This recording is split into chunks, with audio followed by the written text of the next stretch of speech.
ಅಧಿಕಾರ ಅವ್ರ ಕೈಯಾಗದ, ರಾಜಕೀಯ ಅವ್ರದ್ದದ, ಸರ್ಕಾರ ಅವ್ರದ್ದದ, ಎಲ್ಲ ತಂತ್ರ ಕುತಂತ್ರ ಎಲ್ಲ ಬಳಸ್ಬೋದು.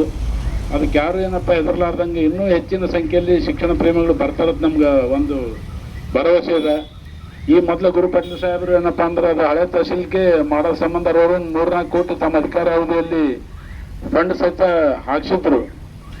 ಇನ್ನು ಅನಿವಾರ್ಯವಾಗಿ ಮುಂದೆ ಎಲ್ಲ ಇದು ಬದಲಾವಣೆ ಆಗಿ ಈಗ ಈ ಹೊಸ ಮಂತ್ರಿ ಸಾಹೇಬ್ರು ಏನಪ್ಪ ಅಂದ್ರೆ ದರ್ಶನಪುರ ಸಾಹೇಬ್ರು ಇಲ್ಲಿ ಏನೋ ಮಾಡ್ಬೇಕಂತ ಹಠಕ್ಕೆ ಬಿದ್ದಾರೆ.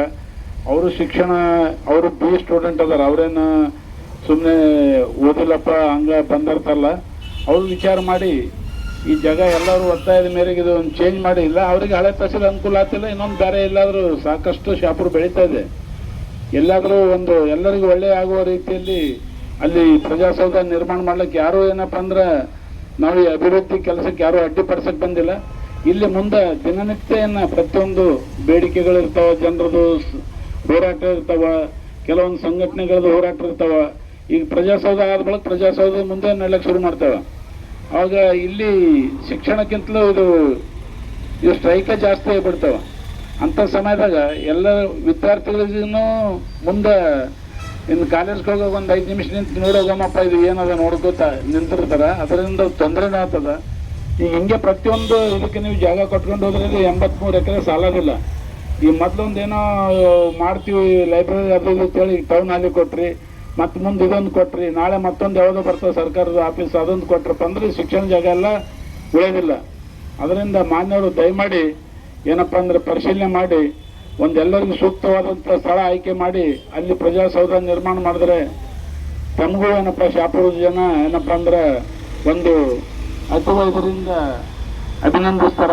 ಆ ಕಾರಣದಿಂದ ಇವತ್ತಿಲ್ಲಿ ಎಲ್ಲರೂ ಸೇರಿ ಮತ್ತು ನನಗೆ ಮಾತಾಡ್ಲಿಕ್ಕೆ ಅವಕಾಶ ಮಾಡಿಕೊಟ್ಟಿದ್ದಕ್ಕೆ ಎಲ್ಲರಿಗೂ ಇನ್ನೊಮ್ಮೆ ನಮಸ್ಕಾರ ಹೇಳಿ ನಾನು 2 ಮಾತುಗಳನ್ನು ಮುಗಿಸ್ತೇನೆ. ಜೈ ಹಿಂದ್, ಜೈ ಕರ್ನಾಟಕ.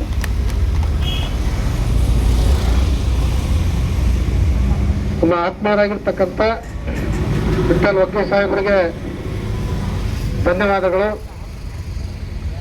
ಅವರೊಂದು ಮಾತು ಹೇಳಿದ್ರು ವಿಠಲ್ ಸಾಹೇಬರು, ನಮ್ಮ ಮನಗೌಡರು ಈ ವಿಚಾರವಾಗಿ ನಾವು ಚರ್ಚೆ ಮಾಡಿದಾಗ ಒಂದೇ ಮಾತು ಹೇಳಿದ್ರು, ಮಹೇಶ್ ಗೌಡ ನಾನು ನೀನು ಇಬ್ಬರೇ ಕುಂದ್ರ ಯಾರು ಬರ್ತಾರೆ ಬಿಡ್ತಾರೆ ಗೊತ್ತಿಲ್ಲ, ನೀ ಮನೆ ಮುಟ್ಟಿದಿ, ನಂದೇನದ ಇವತ್ತ